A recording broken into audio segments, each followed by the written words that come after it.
Ndara. Waalaikumsalam warahmatullahi wabarakatuh. Ngapunten iki wau. Jilbabe dicoplok riyen Ndara. Lure kok do diumbar, kok yen kadangku sedulurku rawuh jebul ngelawan aku. Mboten tegis kok ngumbar aurat Ndara. Lure kok do ketok iki. Pundi to Ndara niki wonten slambune Ndara niki mau nembeke mawon ngisi padasan. Ampun mikir sing mboten-mboten. Sumu. Kula wedi nyeteles kabeh. Waalaikumsalam warahmatullahi wabarakatuh. Ditutup lagi napa?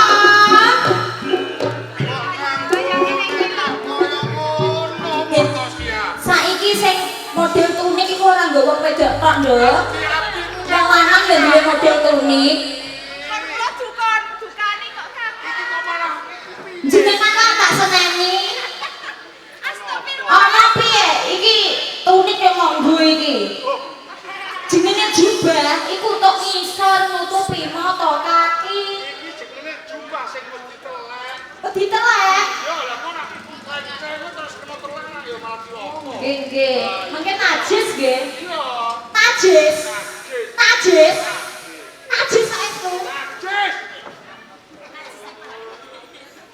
Aku iki agar ketemu karo abdi-abdimu sing nganggo sandangane kaya ngene iki. Upama arep tak sawang aku dosa. Ora disawang. Ora disawang nggo hemat. Ampun nggih disawang napa? Monggo lho. Lah aku rak malah ngumpuk dosa. Kono ndekane dengine dengine. Ayo ya.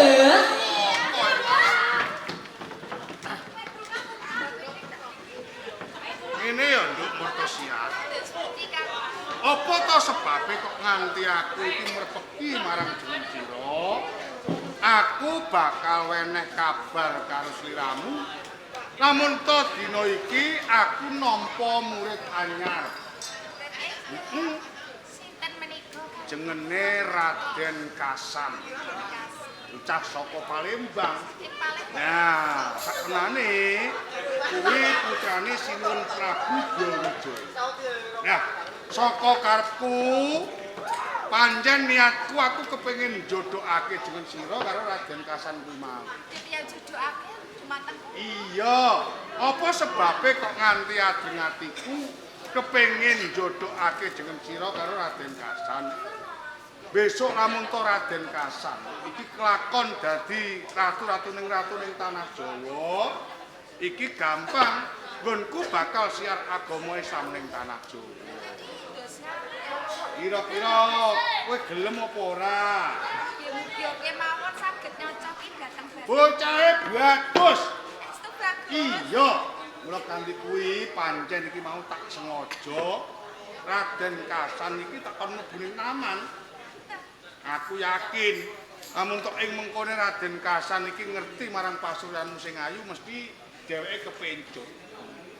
Ya. Wis mudeng apa sing tak karepake? Yen pancen kaya ngono sawetara tak tinggal ya. Assalamualaikum. Waalaikumsalam warahmatullahi wabarakatuh. Assalamualaikum. Waalaikumsalam.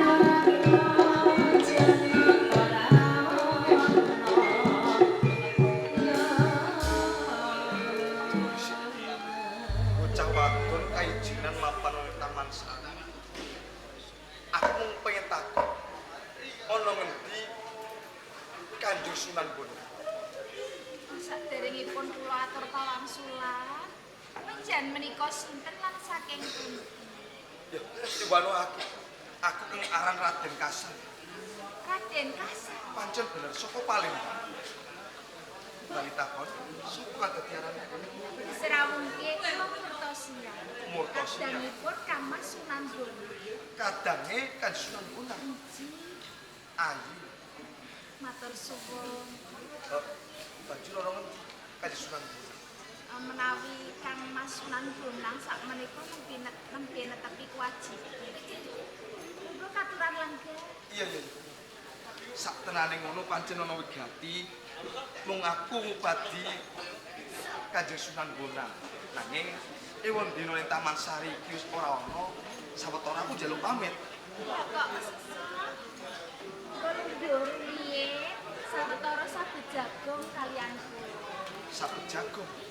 Apa emang kone lamun to aku lan kowe sahabat Jagong dimangerteni Kanjeng Sunan Bonang ora duka.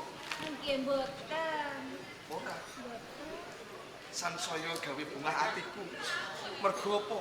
Sepisan mapan ana ing tanah Jawa, saya cedhak lan iso tetebungan karo bocah wadon kang ayune kaya kowe.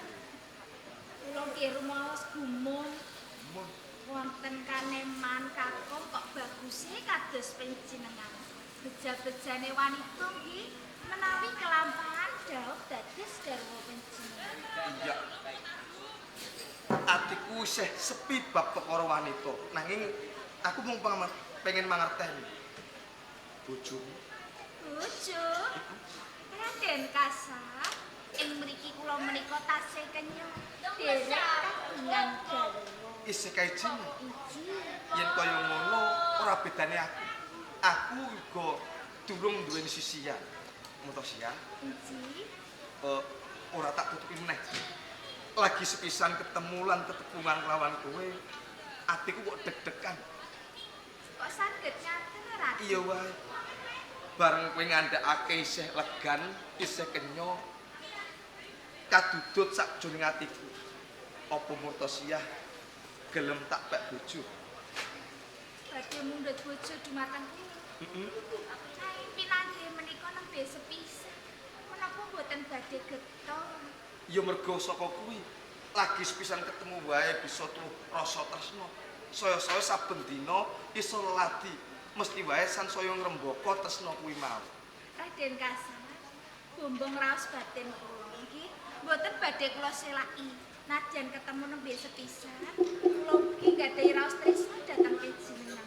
Tenan kuwi. Mila tresna panjenengan kula tampi. Matur nuwun bocah ayu. Ora nyono babar pisan. Iji, Sliramu uga bisa ngimbangi tresnaku. Mula ing kene coba aku kepengin kepungu sepira to gedene bukti tresnaning Murtosiah tumrap Raden Kasar. tresna kula dumateng panjenengan menika lair tandhesing batin. Indane kula tresnani jiwa lan raga. Rumangsa seneng ora bedane aku. Ana bocah wadon kang bisa ngimbangi tresnaku. Bakal tak jaga tresnane kuwi mau nganti tumekaning pati. Ingkang kula suwun kados ngaten. Tresna kula lan panjenengan saged nyawiji ngantos tumekaning pati. Selawase pisang bebarengan urip bebrayan kang asifat jodoh. Kuwi sing tak jaluk. Ing mengkone mung pati sing bisa misrahke tresnaku lan sira. Ingkang menawi kula panjenengan mas saged boten paring cukup. Luwih becik kaya ngono, nambahi raketing tresnamu.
lan ngrasakake sepira to gedene tresnane Mustosiah tumrap Raden Kasan.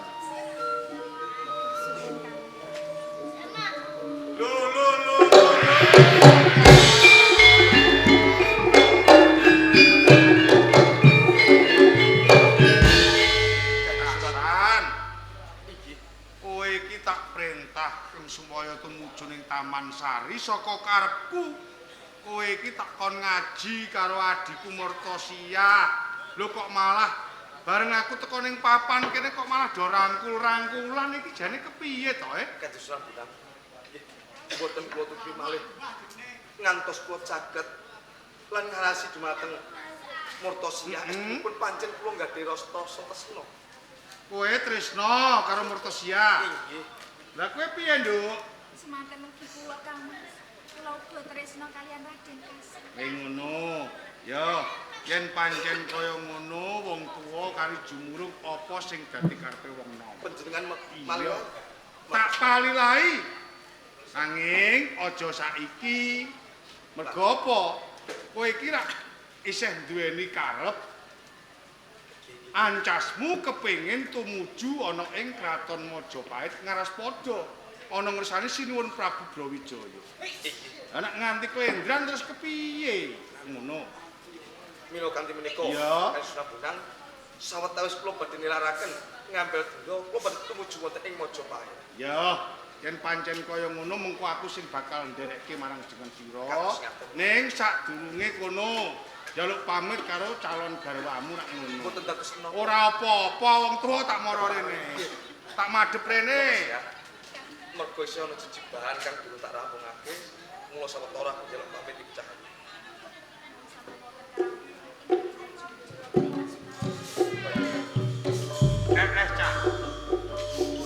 Cah segere Cah. Iya, ora apa-apa. Sawetawis kula rumiyin lampah. Iya. Assalamualaikum. Waalaikumsalam. Sedelok meneh apa sing dadi panjang aku bakal takon. Siar agama Islam luwih gampang ana ing tanah Jawa. Mula aku sawetara bakal nderekake karo Raden Kasan ya. Assalamualaikum.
Kanthi laku tapa samat dumadakan ana sasmita sukma semboga kang manter saksada lanang timbul saka kiblat utawa kulon mayuning cahya kuwi mau jejer ing pusering negara satemah lumebu ana ing singgasana Majapahit. Sakwise tak deleng semune Majapahit bakal klawuh nanging aku durung bisa nemtokake apa sejatining rasa. Sekirane Permada duweni pamawas Buntara bisa murati coba apa kang ana ing sanubariku. Sinuwun Prabu Brawijaya. Iya. Pralampita panjenengan sami kaliyan ingkang kawula raosaken yen to singgasana wonten ing Majapahit ing mengkone wonten tetukulan Sekar Wijaya Kusuma kalih sinuwun. Menawi ingkang setunggal dipun pangkas boten badhe tumuli mati nanging sangsaya ngrembaka. Jalaran handika minangka pandam pengayoman ingkang pinayungan hasta brata. Wewarah 8 hasipat adil wicaksana kala wau badhe tuwuh wonten ing Praja Majapahit, badhe tuwuh sinar kembar utawi srengenge sakembar. Nanging singang sanaku durung bisa milih lan nemtokake yen ing arep bakal ana cahya kembar utawa srengenge. Pindhane kemladehan kang tememplek ing salah sawijining wit-witan. Saumpama iki disandang lan tok lakoni Bunta, munggo ing kowe kudu dikepiyekake. Kang Mas Prab. Mbok menawi panjenengan nyupena kados ngaten. Menika sampun kinodrat. Nanging kodrat saged dipun wiradati. Kula kinten Kang Mas Prabu Brawijaya saged wiradati perkawis menika. Menawi Kang Mas Prabu mboten saged, Paman Patih Harya Permada ugi saged wiradati. Nanging Iya. parandene Kang Mas Prabu mboten sagah, Paman Patih ugi mboten sagah. Kula sagah miradati. Di Iklan Permada. Nggih, sinuwun. Tau tate ana Candra Sengkala. Kang ing kono tinulis para nimpuna. Sirna ilang kertaning bumi, linambangan geni sapelik siniram jalmi. Ing kono uga ana linambangan macan galak eseme curiga ketul. Apa Majapahit bakal ana macan galak eseme curiga ketul?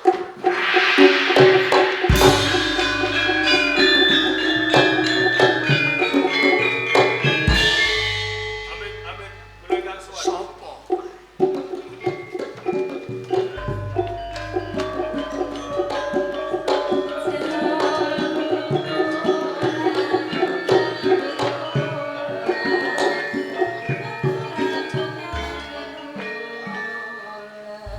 Ingsun keparengake hamiji Buntara. Nggih, pareng Kang Mas Prabu.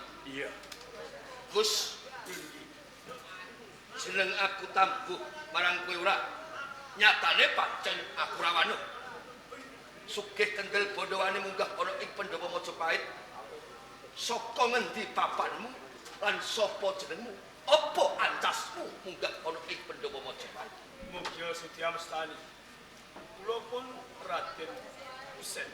Raden Husain. Palembang. Saka Kadipaten Palembang. Terus pindah wonten ing Pendapi Ageng Majapahit tuhunipun badhe kepanggih kaliyan pengayomanipun wonten ing Majapahit Sinun Prabu. Yen pancen tetela kono ngono, lungguh Kang Prayoga. Yus taten. Kang Mas Prabu, Buntara.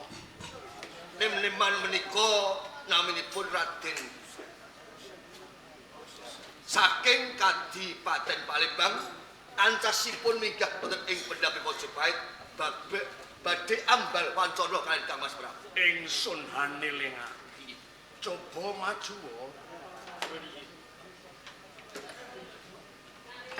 Asmamu Kula pun Raden saka ngendi? saking Kadipaten Palembang. Magepokan apa kalawan Harya Damar? Tuhunipun kula putranipun Romo Hadipati Haryo Damar. Patutan kalian Ibu Kadamsih. Titise Kadamsih Harya Damar.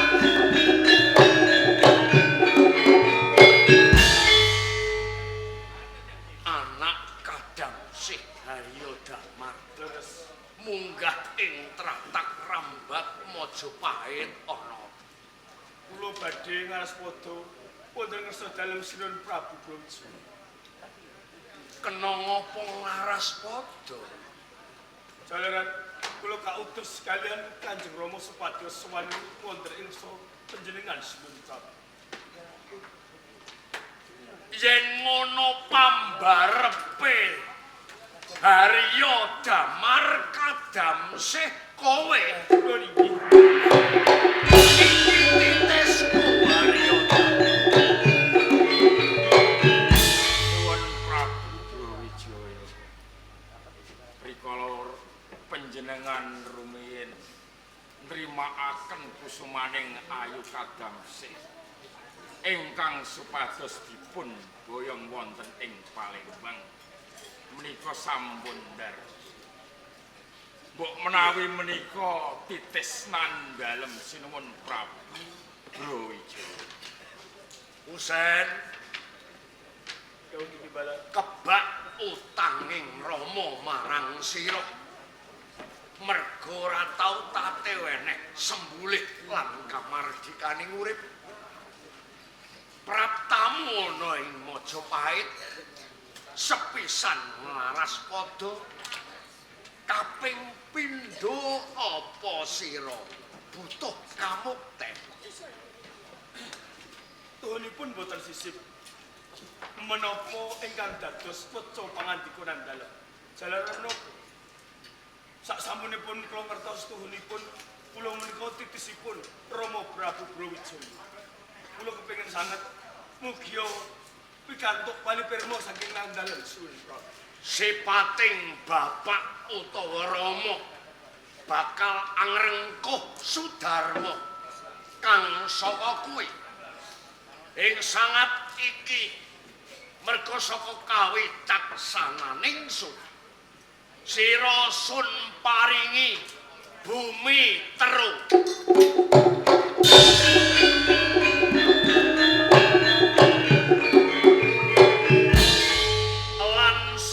Sun keparengake lenggah pinangka Hadipati kanthi gelar Hadipati Pecat Tondo.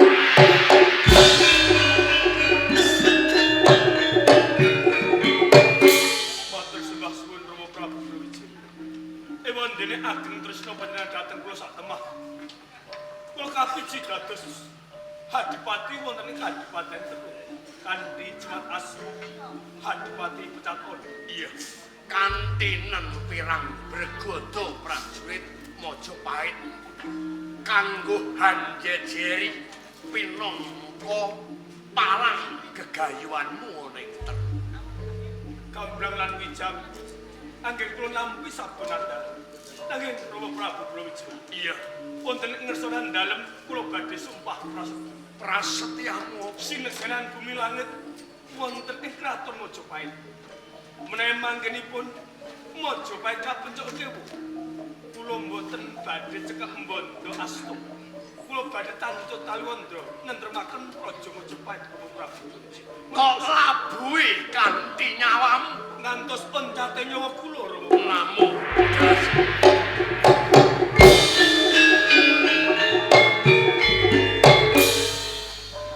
ingsun palilai budaling terunggir pecaton. Pangestunipun Rama Prabu.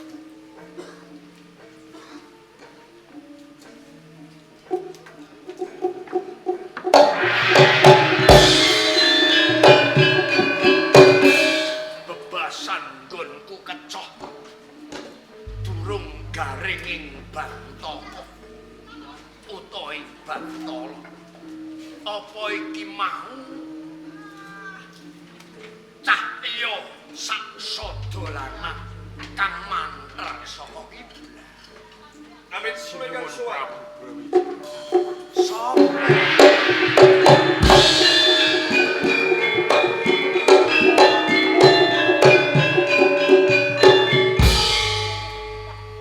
ana tamu go Bantala. Sapa? Coba supaya ngagian to.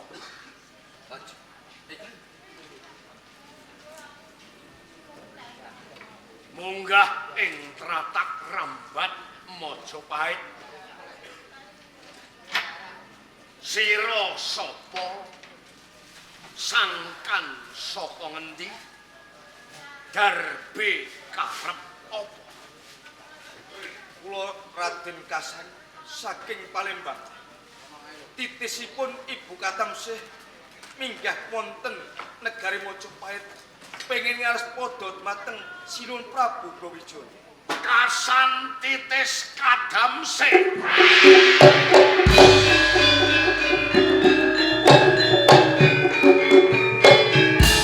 Aja ngawu gawar hambebidung atiku. Sebab satuhune kedaling latimu bakal hambronget amarahku. Kasan hadet dasar apa yen celatumu ngandakno titising Kadamsih. Lampah kula saking Palembang kinanten nawala kunjuk wonten Sinuwun Prabu Brawijaya. Coba atur.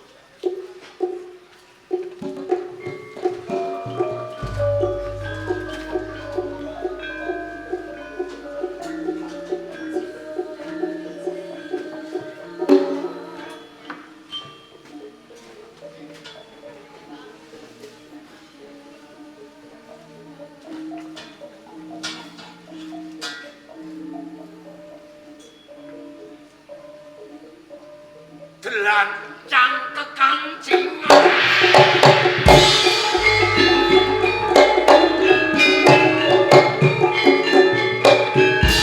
Kasan anak Kadamsih, Kusen anak Kadamsih.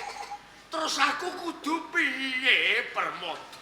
Apa aku kurang pono maca marang mlakuning kahanan lan kodrat Bantala? Wonten kaneman kekalih ingkang ngaku titisipun kusumaning Ayu Kadamsih.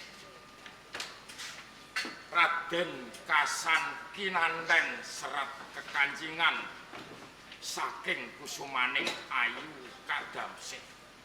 Tertamtu Raden Kasan menika estu titis kusumaning Ayu Kadamsih sinuwun. Nanging Kusen uga ngendikan kaya ngono. Kasan, Sabda katingal. aja njantur jangkrik kang marahi aku bilek lan bingung. Aja ngaya-wara senajan iki tulisan kang tak serat. Bisa wae kowe klebu pawongan kang nyusup ing sakjeroning daging. Sinuwun Prabu, sak debuting kolang kaling rikma pinara sewu. Wonten seratanipun manah kula bidung manah panjenengan. Menawi to panjenengan dereng pitados bab serat kekancingan lamun to mboten katampi ngeras padha kula wonten ing negari Majapahit. Ing mangkinipun wonten purnapanipun Ibu Katamsih nglalu Sinuwun Prabu. Keyakinaning latimu apa hatimu? Menika saking batos. Yen ngono Brawijaya bakal weneh panguji tumrap sira. Kasan lamun titising Brawijaya anak saka Kadamsih ing sangat iki wewengkon Majapahit ing laladan kulon utawa tengah ing kono ana alas gong liwang-liwung namung glagah wangi sun wasiatke pinangka warisanira kasan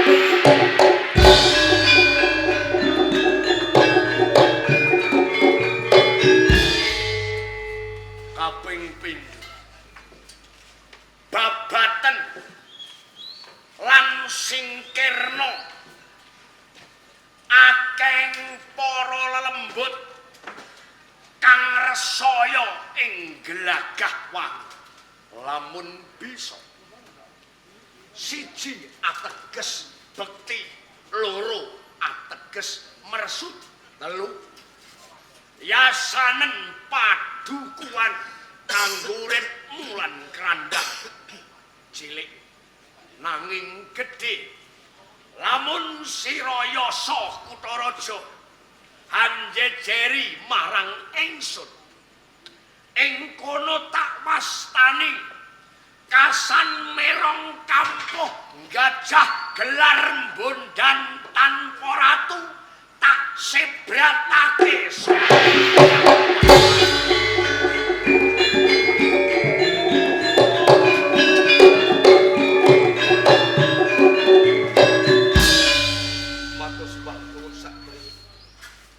Iwon dene kula kaparingan alas glagah wangi. Sawetawis kula Pak. mangkato rahayu budal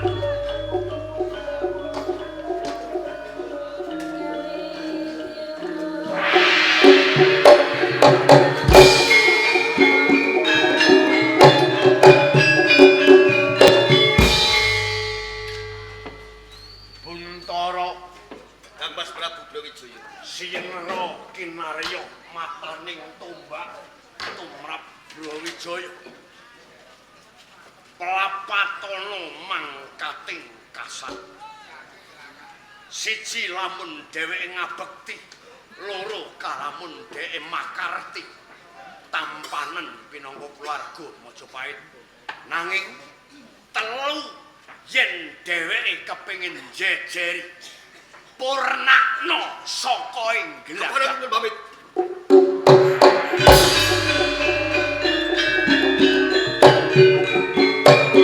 apa pakartiku bener Permata pralam pita alam kang badhe dumados nuwun Prabu Brawijaya badhe kalampah wonten ing bumi Majapahit wonten srengenge sakembaran perang Gojali Seta bakal dumadi apa aku ora bisa mindha welahake bener salahing perkara lan kahanan panjenengan sampun sabda sirna ilang kertaning bumi ateges Majapahit badhe berubah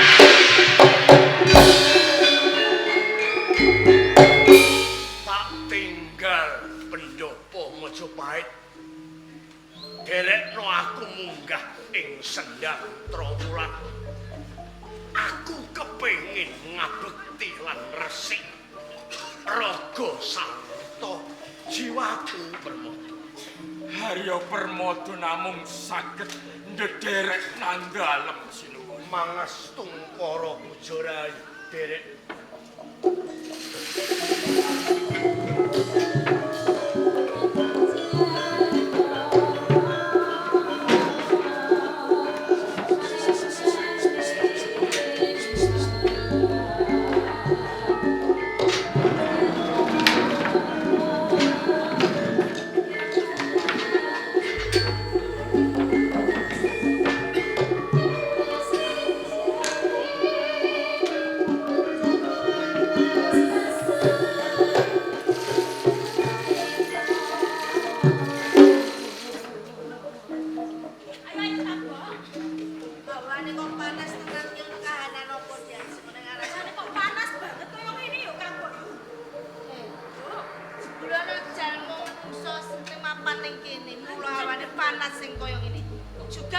aja kaya ngono.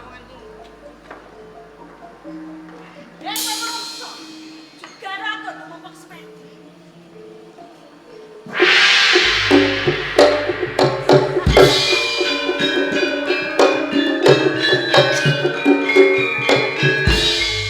Cat katon cat ora. Pewujudan wong wadon sing wani njugarake nggonku mumen semedi ana ing alas glagah. Wis sapa pawongan wani mempen semedya ning alas glagawan iki kene? Aku Raden Kasan. Kowe gawe hawa panas ana ing papan kene yen iso kowe enggal sumingkir saka papan kene. Sakdurunge tak wangsuli, sapa kowe saklo? Aku Manyarsari. Manyarsari. Aku Maya Sekar. Yen kaya ngono, kalebu sing mbawsa ana ing alas glagah. Pancen bener, aku sing nunggu ning alas glagawan iki kene. Yen kaya ngono mapan kebeneran. Alas glagah wangi bakal tak babat. Mula saka kuwi gelemo sliramu sak koloron sumingkir saka alas glagah wangi. Lah kok kemenak temen-temen. Iki papan dunungku kok aku kudu sumingkir saka kene. Sumingkir ki ya kowe. Kowe sing sumingkir aku malah. Aku sumingkir.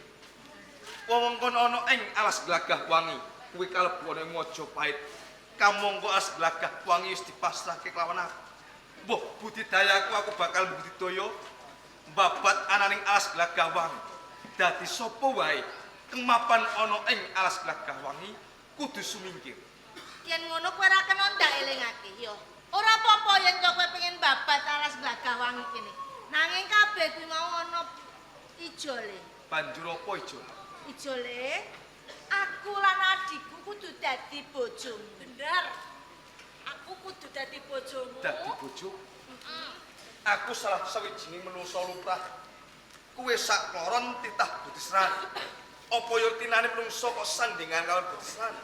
Dadi durung ana tinane menungsa sesandingan karo Putri Sani. Pancen Ing kene yen durung ana dianakne saiki dina ya kuwi gelem kowe dadi bojomu. najan to kaya ngapa wae aku ora bakal saguh lan sanggup minangka sandingan. Lah kok wakil ora gelem ta, Mbok? Nah iso. Nyatane wong bagus ning ora kena dieman ya kowe kuwi. Tinimbang kowe mati saka tanganku, luwih becik gelem kowe dadi Manut bojomu. iso. Ora gelem manut lawan kowe. Yen to pugu ya aku bakal tak sembadani apa karepmu. Kaya ngono, Ya. ayo dibuktekne papan kene. Ayo. Ayo ayo tak.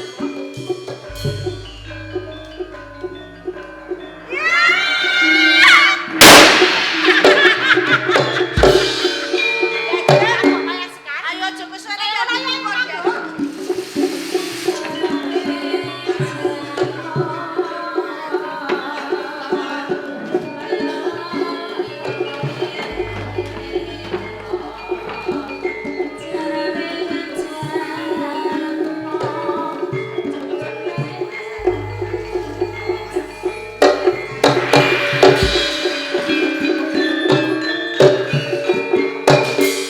Assalamualaikum. Waalaikumsalam.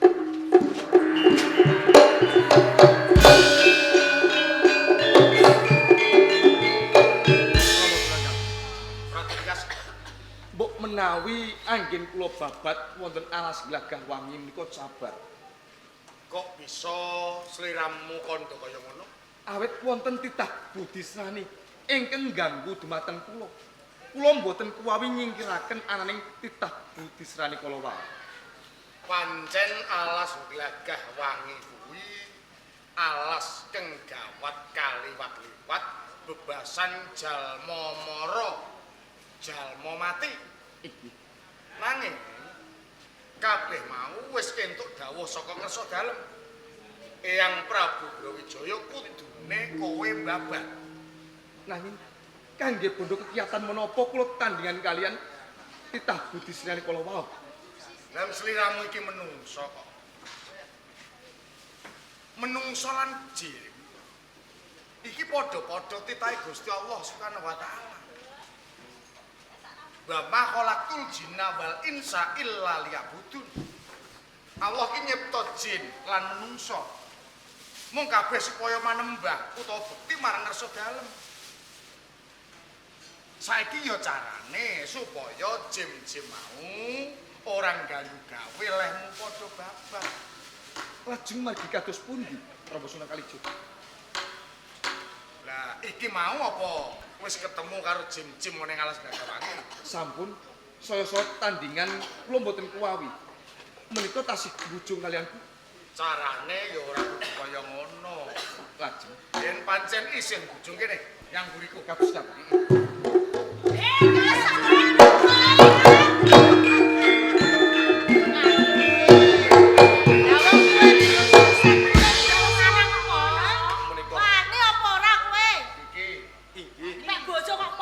Sing iki Jim, kae jam.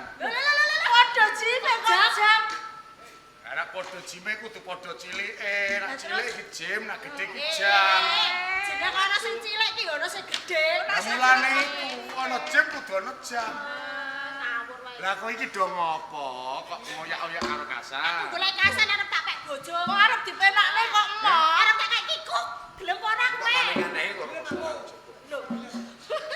Ayo. Menungso akeh kok. Malah arep ngrabi Jim nak ya ora kinemu nalar. Wis wong tuwek rasa melu-melu. Jagat iki wis ngodratake nek menungso jodhone kudu menungso. Enak Jim. Nek kowe bangsa lembut, jodohmu ya gendruwo kaya dene Batak. Bareng ngono kuwi. Kok ana sing bagus-bagus karo Batak masa. Ora Lah itu barangane gendruwo kok. Amah, aku ora kepengin gendruwo, pengen ku menungso. Wong tuwek.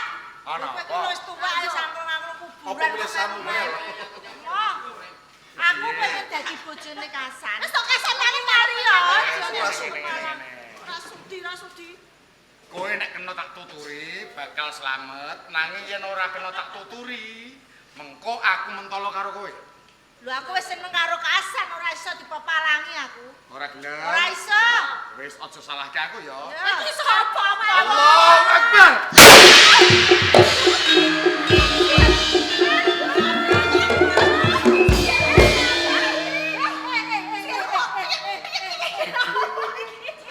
Ngane-ngane iso napa seneng kali Jim. Jim ingkang alit panjenengan taman ing keleang-keleang boten saged menapa-menapa lho sing lajeng dodok ke mawon kok kangelan. Apa sebab aku iso kleang-kleang? Sikilku iki apa? Mbok ngapake sikilku wong tuwa. Cakeme wong tuwa kok mandi. Lah wong gombal kaya ngono kok iso mandi. Lah mulane kowe manut tak tuturi. Yen ora manut, ya bakal sengsara selawase. Wis aku manut ning etok-etok. Tambani sik. Mantuk etok-etok. Lah ben ditambah. Mboten usah ditambani ki mawon. Ya kono terus kowe bapaknya. Aja mesake aku. Masa aku kok ngesot? Ana jem kok ngesot kok dadi suster ngesot iki. Sak karepmu kok sing duwe bokong kowe kok. Mate dikang, Mbok. Ora sida duwe bojo ra. Iya. Kowe yang ganggu gawe marang Kasan Bapak Alas Gagawangi. Mengko mungsuhmu dudu sapa-sapa nanging aku. Dadi iki ora sida duwe bojo. Ora Lah usah kowe kok kok duwe bojo kowe kok aku seneng apa. golek bojo. Ora jeneng golek bojo ora seneng wong ya padha karo sing ngomong. Sing nek kok ya padha ae. Durune sik. Lamun to ora sida dadi bojo, ora dadi koyo ngopo. Mangkalane mamer malah rame ora usah bojo. Iso ngrasake wong lanang. Wong ngono kuwi dorano aku ya ora iso ora payu. Syukur sandingan karo jenenge Bandung lo iku malah cepet bedino golek ngomong. Iku karo dongklo apa? Wis aku tambah wis tambane akeh aku ora duwe bojo ora apa-apa aku. Ora ateges aku bakal ngilangake papan dunungmu ki ora. Mengko kowe bakal tak ijoli. Ijoli apa duwe? Jem kok butuh duit barang. Apa duwe tadi? Kanggo tuku anak. Wis aku tambani wis. Kowe nyambut gawe aja mbok tuku wong lanang, pundak saya sengsara. Ora wis tambani wis tambani aku ora ndek bojo ora apa-apa wis ora ndek bojo bagus ya wis ora apa-apa. Waras. Ora seneng tau kae. Ngapusi apa ora iki? Mesti wae sing cilik gampang atek, sing gedhe angel. Iki gemen kok ora aku terus. Jadi tangan iki. Aduh. Tenan ta ora keblakon. Ayo. Ya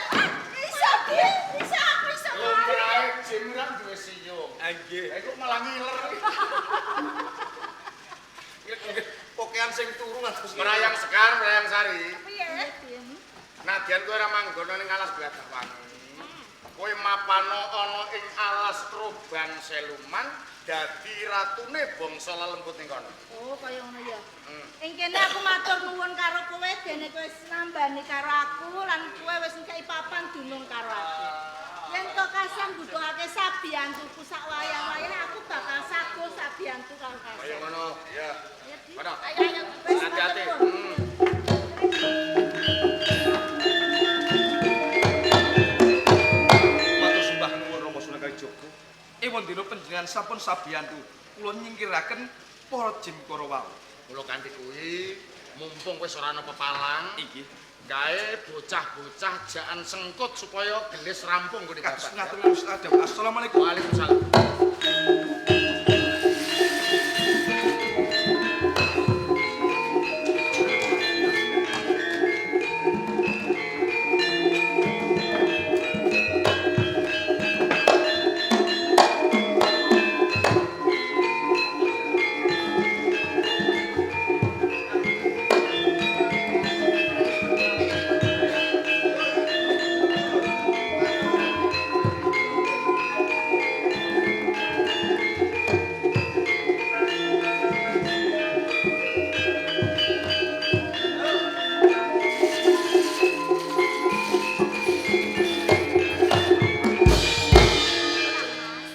Terus sebentar. Katemben kaijinan. Pura emban ceki papan ini. Ngendeke mawon ngae kowe jujur. Tenane ono bab sing bakal tak andharki. Mligi kanggo sliramu iki. Lagi wae aku nampa dawuh. Saking dalem Sunan Prabu Brawijaya. Ewon dene wektu dina iki alas Glagah Wangi wis kababat. Ana salah satunggale utawa sawiji pengayoman sing ora njaluk lilah lawan Rama Prabu Brawijaya. Nganti aku kapiji supaya ngelekake lawan pengayoman mau lamun to pengayoman mau ora gelem njaluk lilah dalem Sunan Prabu Brawijaya. Mengko bakal tak perangi. Mbah mengko aku entuk kamenangan apa gugur ana ing tengahing payuda sing tak jaluk lawan sliramu wong ayu. Aja nganti kendhat memuji lawan Gusti Ngangro Jagat supaya lumakuku tumuju ing Glagah Wangi datan Lemairu Beto. Senajan to kula kuwatos sanget dhumateng panjenengan, nanging kula saged dibingung mugi kemawon panjenengan boten wonten alangan menapa kangge. Mulsa kuwi tak jaluk cukup katrem ana ing pidaleman. Aku dhewe kang jumangkah tumuju ing Glagah Wangi. Kanjeng Basuki.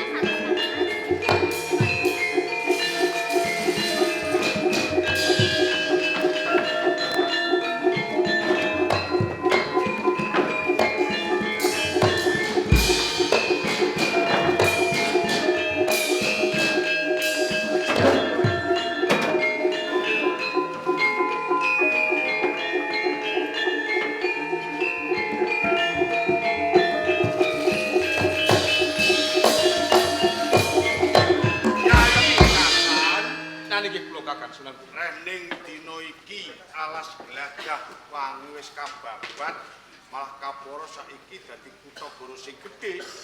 Mula kanthi kuwi saka pasarujukaning para ulama iki miji marang jeneng Cira ora ana sing pantes jumeneng adipati ing Demak Bintara kejaba jeneng Cira. Menawi tos sedaya saka guru lan dewane ulama wonten ing Bintara Demak sampun sarujuk kula kedah nata wonten ing Bintara Demak kula sagah panjenengan minangka pasien Iya. kula badhe tambah gelar Hadipati Nata Praja. Adipati Nata Praja. Assalamualaikum. Waalaikumsalam.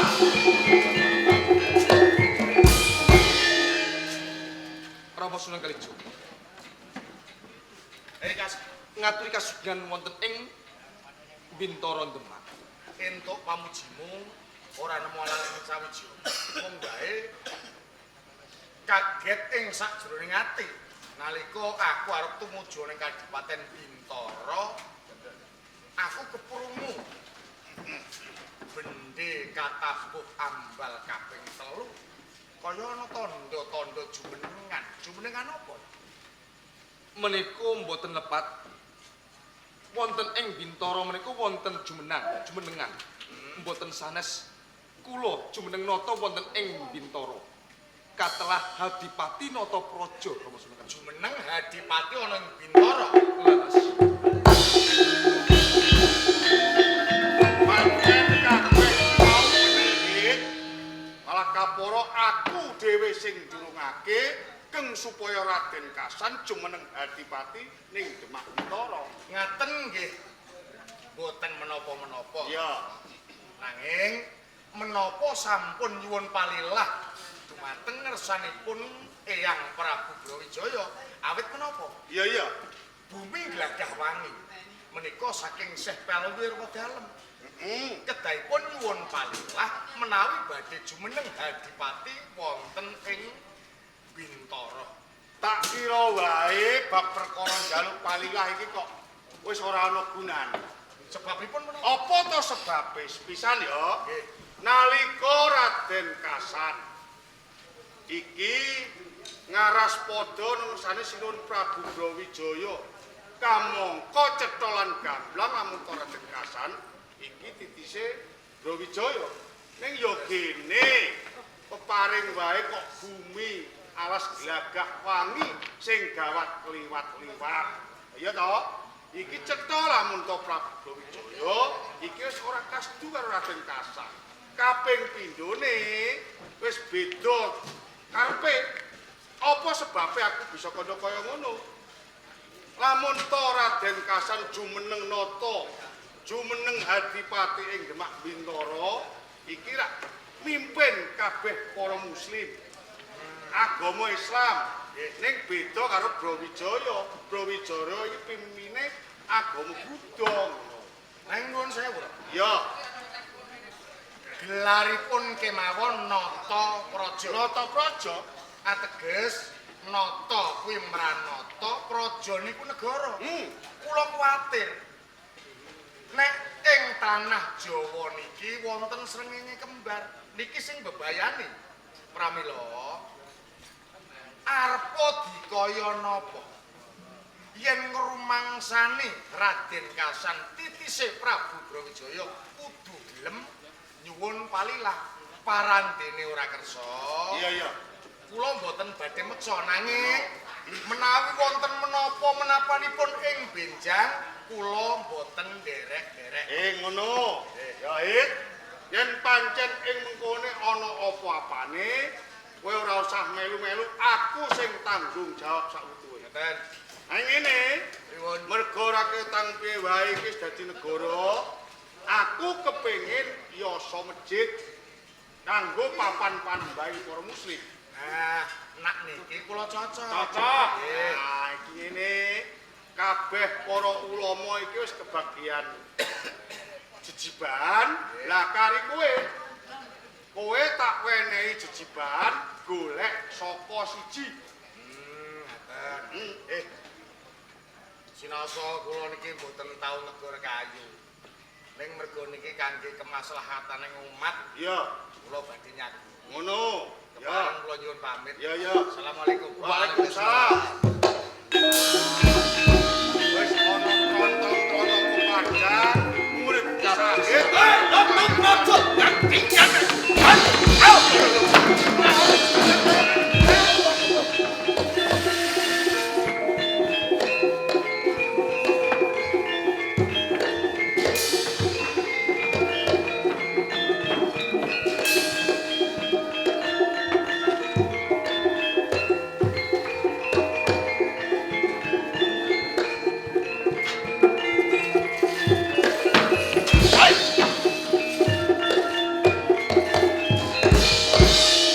Natapraja.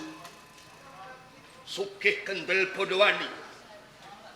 Kowe wani jumeneng Hadipati ana ing Kadipaten Bintara. Katelah Hadipati Natapraja. Aku bakal ngerti Apa wis nyuwun lilah dalem Kang Mas Prabu Brawijaya? Durung. Durung. Pancen aku durung nyuwun lilah ananing Sinuwun Prabu Brawijaya. Yen kowe durung njaluk lilah, ateges ning tanah Jawa ana sing kembar. Mula sing siji itu singkirake kalbu kowe. Lamun to sampeyan pengen nyingkirake Natapraja, monggo kemawon menawi saged. Ngono mati dening aku. Alat.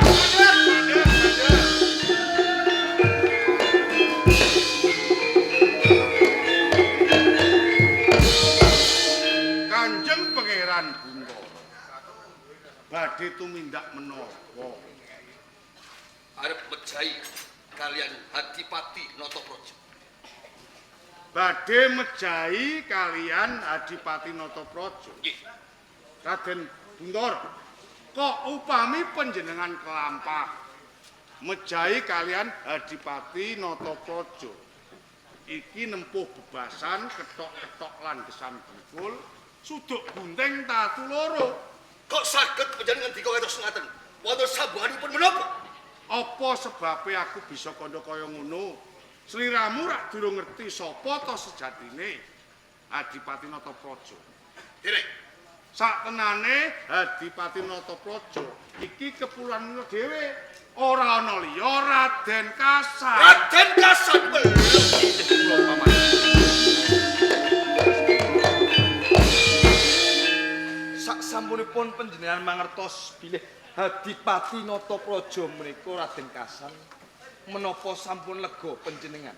Ya, Awit napa ngantos Raden Kasan nggih Adipati Natapraja mboten nyuwunilah kalian Sinuwun Prabu Brawijaya.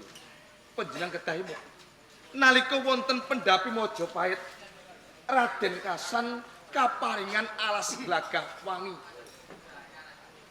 kang supaya kababat cobi panjenengan penggalih. Menapa menika satuhune tiyang sepuh ingkang tresna kalian putranipun? Pisan. Angka kalih. Nalika kula tasih wonten salebetning Gua Garba, Ibu Kadamsih mboten direngkuh wonten ing negari Majapahit, malah pun trimakaken kalian Adipati Haryo Damar wonten ing Palembang. Pundi dunungipun tiyang sepuh tresna kalian putra paman? ya. Yen tarasake pancen bener kandhamu. Mongko alas glagah wangi kuwi akeh jempri bayangan bebasan jalma mara jalma mati. Sapa wae sing wani babat alas glagah wangi nyawa totoane. Mila kanthi menika Rama Prabu Brawijaya tatamtu badhe njlomprongaken kalian kula. Panjen kabeh lakon ora kurang ngerti, isi gedhe pangabram wong tuwa. Nanging Ngaten paman. kok nganti keng slira. Kuwi jumeneng nata ana ing Kadipaten Bintara. Sapa sing Mboten sanes Kakang Sunan Bonang. Nah, kula piyambak Kanjeng Pangeran. panjenengan? Nggih. Napa sepintenipun panjenengan menika ginyeng kuyung anggenipun Raden Kasan menika jumeneng nata wonten ing Demak Bintara. Nggih. Rening sampun tinar buka manah kula, sak menika kula nyengkuyung kalamun Yayi Kasen yo Natapraja jumeneng nata ana ing Kadipaten Bintara. Menawi yektos panjenengan menika nyengkuyung menapa ingkang dados lekasipun Raden Kasan. Nggih. Nggih kula suwun kanthi sanget sak menika ugi panjenengan kedah ngrasuk agami Islam. Kula paling kedah masuk Nggih. agama Islam. Nah, Bedane menapa kalih Buddha? Nggih tetep beda merga menika kapitayan. Ing dinten sak menika panjenengan menika kapitayane beda. Raden Kasan menika kapitayane Islam. Menawi yektos panjenengan menika nyengkuyung sak petahipun, kedahipun panjenengan nggih ngrasuk agami Islam. Lair tanda sing batin. Ah, Menawi kaya kados ngono. ngaten ndika prati nyekseni. Wedal sak menika kula badhe ngrasuk agami Islam nggih agami suci. Wis ngerti carane ta, Nggih, Derek? Derek. Nangke. Mila kula badhe sinau kaliyan panjenengan. Ah, menawi panjenengan kersa ngrasuk agami Islam, nggih kedah dipun sumpah. Sumpah niku napa? Janji maca syahadat kalih nggih syahadatain. Monggo sampean salaman kalih kula sampean ngetutke ucapan kula. Ngoten. Bismillahirrahmanirrahim. Bismillahirrahmanirrahim. Asyhadu Asyhadu alla alla ilaha ilaha illallah illallah wa asyhadu wa asyhadu anna anna Muhammadar Muhammadan Rasulullah. Rasulullah. Wong Islam tambah siji sampean.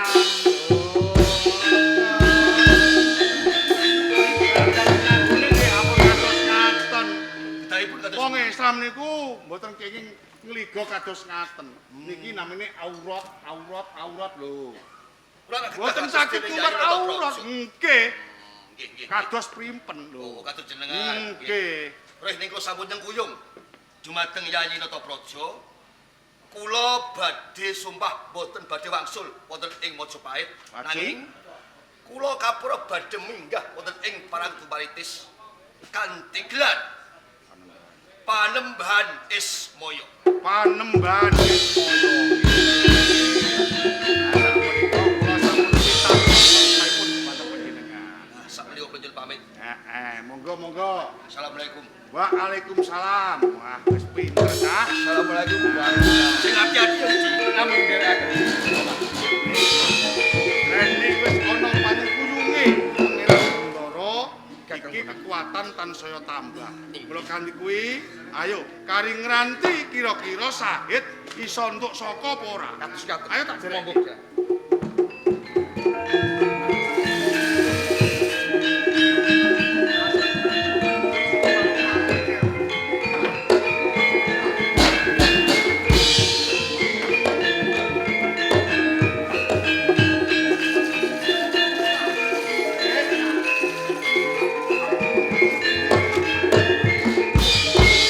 Masjid wis dadi ning ana emane. Emane kados pundi?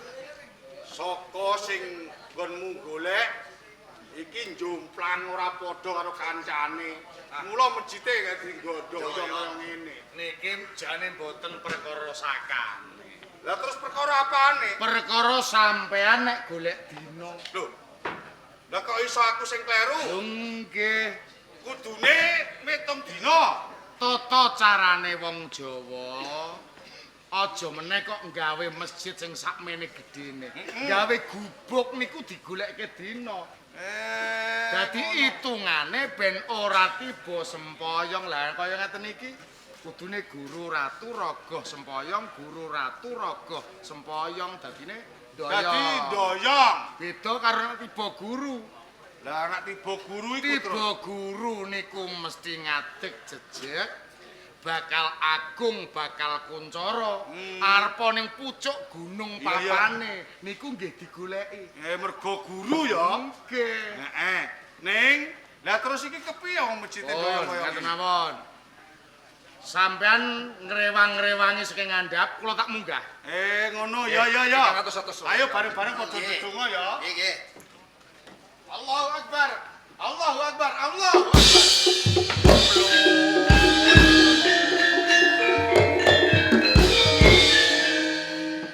Pun, niki pun jejeg napa dereng? Wis jejeg hit. Ning aku kok gumun. Enten apa? Nalika kowe benake saka lho tanganmu kok ndaplang. Allahu Akbar. Allahu Akbar iki karepmu piye? Kula ndaplang niki merga sing tengen kula nyepeng nyamate masjid Masjidil Haram. Lho, ning ngarep kono. Nggih. Sing kiwa kula nyepeng nyamate masjid Demak. Lah terus karepe piye iku?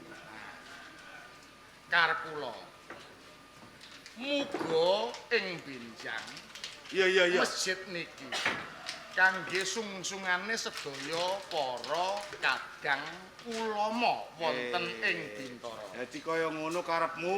Ya. Hit, Pripun? bareng masjid wis ngadeg, tak sawang, lho kok nyamate susun telu iki kira-kira ya ana werdine apa ora? Susun telu menika nedahaken Islam, iman lan ihsan. Menika mboten saged dipun pisahaken. Kasantri ya. Nah. Ya. Lah iki dhuwure pirang meter iki? Niki 17 meter. 17 meter ya ana Nggih. wedine. Wonten karepe. Lah terus karepe piye? Mergo tiyang muslim, wong Islam niku sedina sewengi kudu nglakoni salat 17 rakaat. 17 rakaat. Subuh 2 2 rakaat, rakaat. luhur 4 rakaat, 6. ngasar 4 rakaat, maghrib 3 rakaat. Iya, 13. Isya 4 Bener rakaat. 17 rakaat. Lah iki lawange kok ana 5 jendelane 6 iki ya ana karepe. Wonten karepe jendela 6 nedahaken rukun iman. Rukun iman. Lawang 5 nedahaken rukun Islam. Ngono karepe. Lah iki ning pengimaman kok ana gambare kewan bulus iki. Kewan bulus menika nedahaken Candra Sengkala. Candra Sengkala. Tahun 1401 dipun gambaraken wonten kewan bulus menika. Ya. Bulus awake Siji. sikile papat, Papat. sirahe siji, awake gambare bunder. Bentuke kaya angka 0. Kaya angka 0 dadi Ngono. 1401. Supaya kena kanggo titen-titenan. Ngono. Ya. Pripun? Rening saiki masjid wis ngadeg, apike iki diweni jeneng apa? Ben. Mergo niki meh imbang kalian Masjidil Haram. Dipun paringi jeneng Baitul Rahman. Baitul Rahman.